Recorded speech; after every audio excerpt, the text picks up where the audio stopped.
At your height of your success right now, how many hours a week are you putting in the work?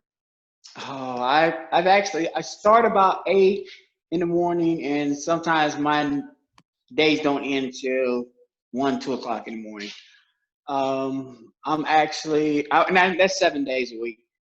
I'm actually running 2 big projects. They're rehabs on a fourplex and a duplex. And then I have 3 different remodel jobs. And at nighttime, I'm at the training facility, which I also have my workshop there where I build my custom furniture. So I'm actually working on custom pieces of furniture at nighttime. And I'm usually there till 12, 1 o'clock in the morning, and then start my day back over again. So it's pretty hectic. My work schedule is real hectic.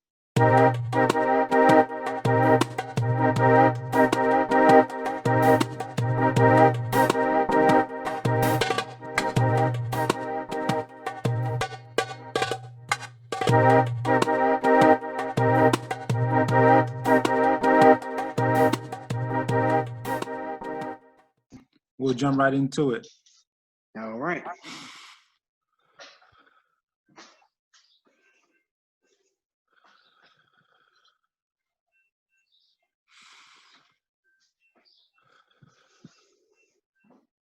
Five, 4, 3, 2, 1. Hello, everybody. I want to welcome you guys to another episode of Trade Secrets by Tripletote. Today, I have a very special guest, and he's my furthest guest. He's coming in from Chicago, from Illinois, and he's going to tell you his story. He's had a tremendous journey in life. He's self-made, self-taught. And this gentleman is going to teach you a lot about what willpower is, a lot about what determination is. His name is Jermaine Ward. Jermaine, how you doing? Doing pretty good. Now, the great thing about talking to you is that you're right there in the middle of doing what you do for a living, which is you own a construction company. Yes. And in addition to that, you have an artistic ability that we'll show some pictures of, your artistic ability to create custom pieces of furniture. And on top of that, you don't stop there. You share your talents. You share your skill with the world by having a philanthropic group where you teach them the trades of construction and carpentry also. Yes. That I will be starting a training center where I'll train homeless ex-felons and troubled youth the skill in the construction industry.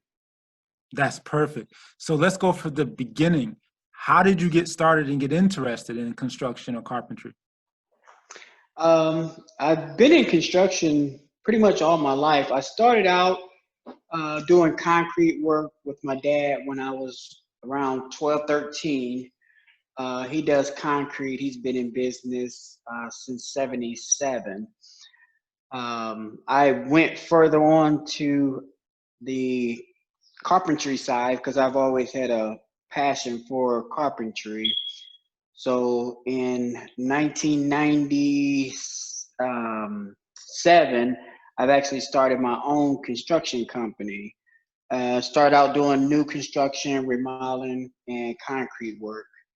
And I've since added the custom furniture. I've always done custom kitchens, custom baths, and at that point, I wanted to further my ability, and I wanted to jump off into custom furniture. So about 7 years ago, I started custom furniture. And my concept with that is I like to design and build one-of-a-kind custom pieces of furniture. So these typically pieces that you wouldn't see in any furniture store or pretty much anywhere. They're unique one-of-a-kind pieces that they're pretty artistic in nature. So I've went on to further do that. And then one of my most notable pieces is a chair that I designed and built for Steve Harvey. And I was able to present it to him on his show. April 2019. He was very pleased with the chair, very surprised, and it was a overall very overwhelming experience for me to be able to make an accomplishment like that. Yeah, I know just from getting to have a few conversations with you before this interview that you're a very humble guy. You're very humble, you're very hardworking. And so I know that your philosophy is more so let your work speak for itself. So I can imagine going on to network television where, where you wanted to do just that. You wanted the artwork, the furniture you put together for Steve Harvey to just speak for itself. And how did you balance that throughout starting your own business? How did you always balance? You're the boss, so you do have to speak up and give directions and give corrections. But how do you balance that with the part of you that really just wants to be humble and just wants to put out work? It's a tough balance, but me, I've always lived by the 3 Ds, as I call it: desire, dedication, and determination. I've always had the desire to be successful, and in order for that to happen, you have to have the dedication to put in place to become successful. And then you have to have the determination to not let no one or nothing keep you from becoming successful. So with those 3 things, it enabled me to stay humble, and it also enabled me to see the clear path, because I've been in situations where it's not always been easy in becoming getting to the point where I'm at now. I've always had people tell me to give it up, or when times get tough, they tell me to go and find a job, and even people as close as family members. But they see the accomplishment I've made at this point. They're very proud of me. I've come a very long way, but everybody has a story, I say, in their journey to success. My story may have came more difficult than some people, is because I believe that God was showing me he was preparing me for where I'm headed in life now. I never thought that I would be starting a training center. Never thought that I would be training guys the skilled trade in construction, but I had to go through a lot of things, and I had to learn a lot of things, and I can't teach people something that I have not yet went through myself. So that's why I feel like my journey was the long way around, because it was teaching me things that I need to train the next people, the gift that I need to give them. So, with that being said, I'm very, honored with, the direction that I went in life. And I've always been humble. I've always stayed humble. No matter what the situation is, I've always stayed humble, and, always give God his thanks for, allowing me to be where I'm at in life, at this point, because I say that he's blessed me with many talents. I have talents of multiple different professions, but I never once, allow that to go to my head. I stay humble with the talents that God's given me, because it enabled me to be able to bless a lot of different people. And I tell people that if you can't see where I'm headed in life, you can't help me get there. So with that being said, there's no need for you to give me advice if it's not good advice. And that's Understood. why I try to tell people, people's going to always try to bring you down no matter what. When they see you on the road to success, you're going to have roadblocks, and people are going to always try to bring you down. But if you stay focused, if you stay humble, you can do anything that you put your mind to. So I have a two-part question for you. So we're going to start with the first part of my question. What was Okay. the first accomplishment once you were out on your own, whether it was small, Whether it was a piece of furniture, whether it was completing a house or a building, what was the first accomplishment that you had that in yourself, you were proud of yourself and you said, yeah, I knocked that one out the park? What was the first thing you could think of? The first thing that when I very first started in business, my first job was to complete the inside of a church. There was a church that they actually built the church, but the whole inside of the church was not finished. So my very first job was to complete the inside of the church. It was overwhelming. They were very pleased with the work. To this day, I still do work for that family, Wow. and that's since '97. So that was one of my first biggest accomplishment and that's from them not knowing me to me just jumping out there on a limb, going out on my own. Okay, let me ask you the second part of my question. I know you're most known, millions of views for the Steve Harvey chair that you designed, and we'll put some footage of that up. But for yourself, what's the biggest project you've completed since you've been on your own? I'm talking the budget, the scope, the time, the size. What's the biggest project you've completed that you're proud of so far? The biggest project would probably be a school that I renovated. And it was quite an extensive project. We also had renovation, and then I've had, I was running 10 guys. We were running in 3 different counties, doing a lot of sidewalk replacement, as well as renovation of the school. So that was one of my biggest accomplishment as far as construction goes that I've completed. And now I wanna get the information out to the audience more about this philanthropic organization and project you're working on, where you're specifically targeting people who have harder times finding jobs. We're talking ex-felons, ex-cons, you're talking guys that are just high-risk individuals in urban settings that where we come from, and you're helping them get a trade that nobody can take from them and that they can use forever, because construction is going to be around forever. It's not going to be replaced by robots. How did you come up with this inspiration to do this idea? And how do you connect, or how do people connect with you if they want to help out, support, be a part, etc.? That plan there, I give all praise to God for that plan. I really don't take credit for coming up with that plan, because the plan it'll make major difference in a lot of people's lives.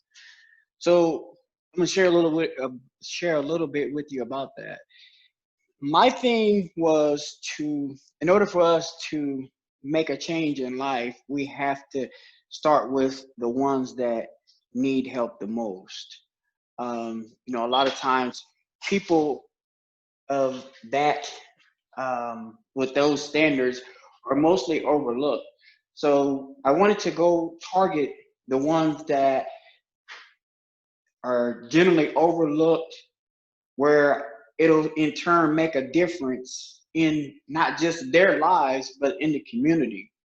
So when I focus on homeless, ex-felons, troubled youth, the concept is to try to put a dent in homelessness, try to keep the return rate of ex-felons down, and try to keep the youth from going to prison. The scope of what we'll be doing, I'll be training them a skill in the construction industry. Once they learn the skill, I've actually got a 400 square foot house built inside of the facility, where that'll be their training piece. So they'll be putting this house together. It'll be a repetitive cycle. The first class will put the house together, then I'll bring the troubled youth in, they'll disassemble the house, and then the next group put the house back together. And they'll be able to work on this house no matter what the weather is, because it's indoors, heat, air, it's out of the weather. So that was one of a big piece of the puzzle that goes along with the training center. The second part of that is the community redevelopment program, which will go out into the bad areas of the community. We'll find houses that need repair. We'll fix the house up, and then we'll give them the first opportunity to be able to either purchase or live in the house. So that was the way of trying to help reduce the homelessness with that community redevelopment program. It's also a way of rebuilding communities, and communities that's in the bad areas where we'll be helping to rebuild the communities. Another part of their curriculum is a day of service.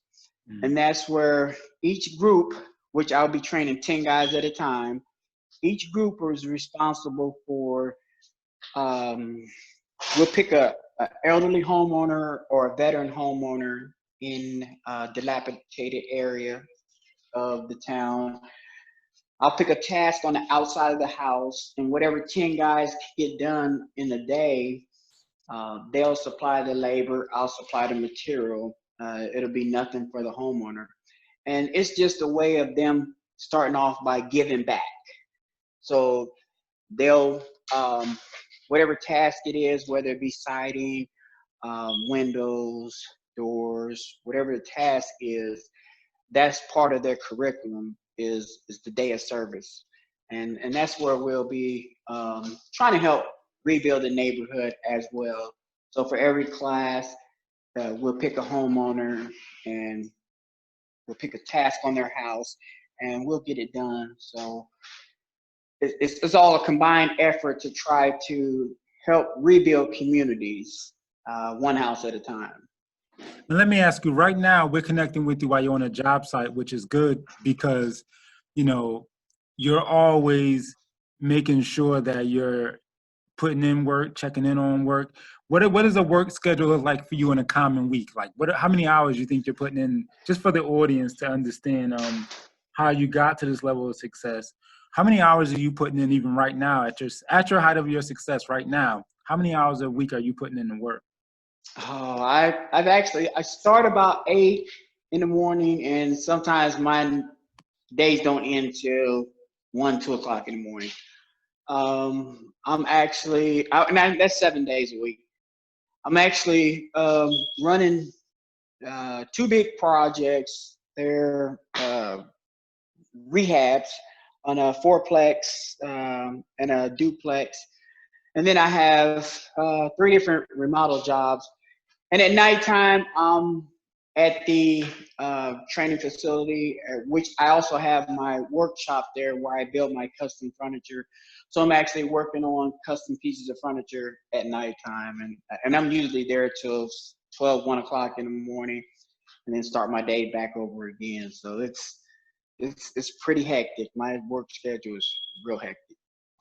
Now, you help a lot of people, and you help them fix their homes. You help them actually get their homes, and you help them, expand their homes, or they can improve it based upon the skill set you have. You yourself, are you also into owning property and things like that? No, I've never. I've actually started. I was going to get off into rehabbing homes. I don't have the time. I really don't have the time to put into. I always stay busy. So my motto on that is, if I can't get a house and make it to where I would live in it myself, I won't do it. So I haven't jumped off into that area yet. Yeah, well, the great thing is that you've and what I liked about connecting with you is that you develop a skill set that's not going away. No matter what, people are going to need houses. People want to build houses, buy houses, sell houses, improve houses, repair houses. So they're going to always need the skill set that you have. So you've made yourself super valuable in the world, no matter what type of technology comes along, no matter what advances happen. They're going to always need somebody who can go in there and make something happen and literally take ideas and turn them into physical pieces of art, like your furniture, or literally take a customer's request for a home or home repair and make it something that's real. So that's something I definitely admire about you and your work ethic. Do you have anything you're looking forward to on the horizon? Hey, what about a vacation? Are you going to take a day off for yourself coming anytime soon? Not too soon. I will be taking a weekend off. Actually, I'll be going out to Arizona to visit my two grandsons. So that's coming up in about a week or two. Other than that, I generally I'm day by day. I'll take it day by day, and I do a lot of in my custom furniture work. I do a lot of donating different pieces. I've donated lamps to the Simmons Cooper Cancer Center here. I do a lot of donation for. I make specialty lamps for people that's dealing with cancer, is fighting cancer, and I've donated quite a bit to United Way, and that was just to give out the pieces, the custom pieces. I wanted them to be able to bring light to people that may be having a bad day or a bad time, dealing with the cancer. So I've donated quite a bit of products to them for them to just give out to random people that may be experiencing hard times in fighting cancer. I've donated pieces to college local colleges here in town. Donated pieces to the city that I live in. I've done a lot of different donation of different custom pieces. So my art is my furniture is I have a passion for that. That's my ultimate goal, is to be able to do the furniture pieces full time. Right now, I can't get away from I was going to completely give up the construction and focus solely on custom furniture, but I have too many valuable clients that don't want me to get away from the construction whatsoever. Well, that's a good problem to have. yeah, that's a problem that I have. It seemed like this year, when I've made the announcement that I was getting away, they've really come in full force with quite a bit of work. So that's truly I can't get away. Truly a blessing. So let me ask, people that want to find out more about what you do, especially the custom furniture, where can they contact you? Where can they go to so they can connect with you? Because once we put the Steve Harvey video on the end of this interview and we put up a couple of the pictures of the furniture you designed, they're going to be interested. Where can they connect with you? Most places that they can connect me with would be my Monty's Custom Furniture Facebook page.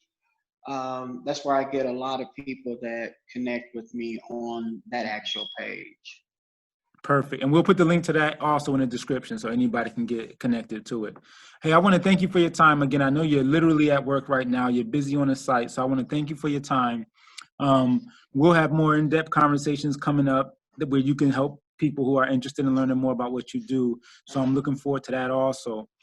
So thank you for your time today. Thank you. Hey, everybody out there, thank y'all for tuning in to another episode of Trade Secrets by Tripletote. Again, if you're looking to find out about Jermaine Ward, what he does, construction, the volunteer program he has when he's giving back to the community, or especially the custom furniture, click the links down in the bio or description and we'll get you connected with him. And y'all have a good day.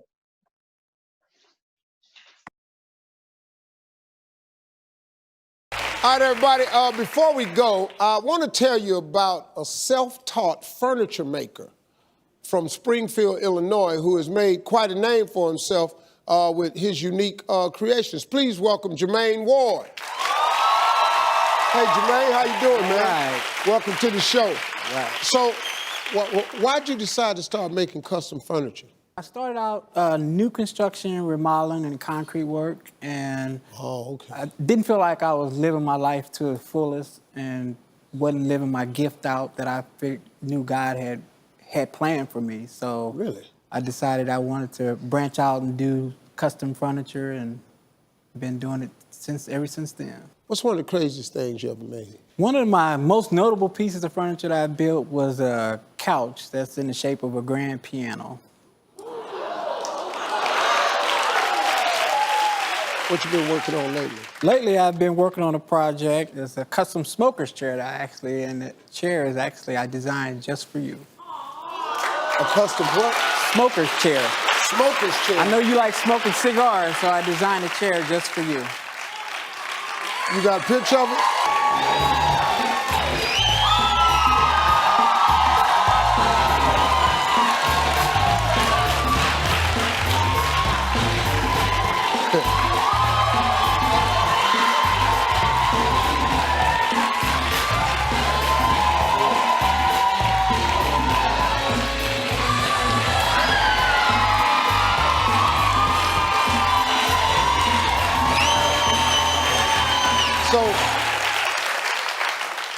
So you call it a smoker's chair? Yeah, I call it the smoker's chair. Anything I need to know about this? The drawer is right here below you. It actually have... Oh, it better not be no humidor. Humidor.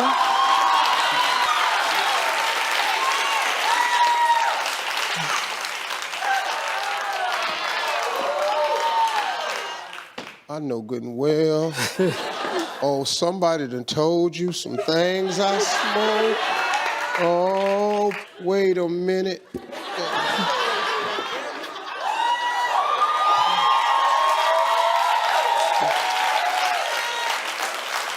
How long it take you to make this, man? This nice right here. I actually was working on that for about 2 months. 2 months? Man. What? My name on the side.